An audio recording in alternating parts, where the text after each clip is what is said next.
നമസ്കാരം. റാഫ്റ്റ് ഫുട്ബോളിലേക്ക് അവർക്കും സ്വന്തം. ഇംഗ്ലീഷ് പ്രീമിയർ ലീഗിലെ കിരീടപ്പോര് കനക്കുകയാണ്. എന്ന് പറഞ്ഞാൽ 3 റൗണ്ട് മത്സരങ്ങൾ ഇനി ബാക്കിയുള്ളൂ. മാഞ്ചസ്റ്റർ സിറ്റി ആഴ്സണലിനെ വിടാതെ പിടിക്കുന്നു. 2 പോയിൻ്റാണ് ഇപ്പോൾ സിറ്റി പുറകിൽ. കഴിഞ്ഞ കളി സമനിലയായതാണ് സിറ്റിക്ക് പണിയായത്. പക്ഷേ ഇപ്പോൾ 35 കളി 76 പോയിൻറ്റുമായിട്ട് ആഴ്സണൽ ഒന്നാമത്. ഇന്നലത്തെ കളി ജയിച്ചതോടെ സിറ്റി 35 കളി 74 പോയിന്റ്, 2 പോയിന്റ് വ്യത്യാസത്തിൽ നിൽക്കുകയാണ്. അവസാനത്തെ 3 റൗണ്ടിൽ എന്ത് സംഭവിക്കും?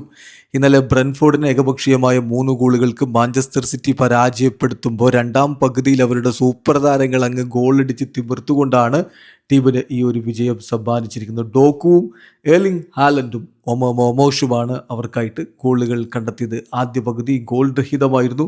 രണ്ടാം പകുതിയിലാണ് ഗോളുകളെല്ലാം പിറന്നത് എന്നുള്ളത് ശ്രദ്ധിക്കുക. കളിയുടെ 60-ാമത്തെ മിനിറ്റിൽ ഡോക്കുവിൻ്റെ ഗോൾ. ഡോക്കു എന്തൊരു പ്രകടനമാണ് ഇപ്പോൾ നടത്തിക്കൊണ്ടിരിക്കുന്നത്. അദ്ദേഹം വേൾഡ് കപ്പിലേക്കും ഇതേ പ്രകടനം മുന്നോട്ട് കൊണ്ടുപോകുന്ന പ്രതീക്ഷയിലാണ് ബെൽജിയം ഉള്ളത്.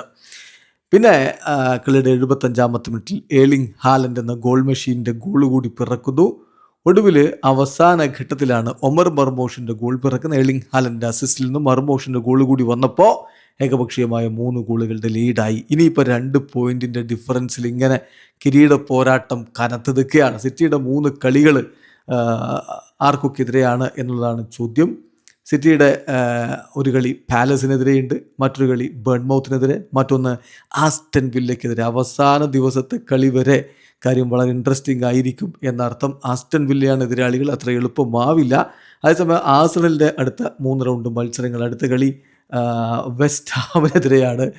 വെസ്റ്റ് ഹാമിന് സപ്പോർട്ട് കൊടുത്തുകൊണ്ട്, ഇന്ന് വെസ്റ്റ് ഹാമും ആഴ്സണലും തമ്മിലാണല്ലോ കളി. വെസ്റ്റ് ഹാമിന് സപ്പോർട്ട് കൊടുത്തുകൊണ്ട് ഇന്നലെ പെപ്പ് തൻ്റെ കൈയൊക്കെ മുകളിലേക്ക് ഉയർത്തി ഇങ്ങനെ ക്രോസൊക്കെ ആക്കി വെച്ച് കമോൺ എന്നൊക്കെ പറഞ്ഞിട്ട് ആണ് അദ്ദേഹത്തിൻ്റെ ആ ഒരു പത്രസമ്മേളനം അവസാനിപ്പിക്കുന്നത്.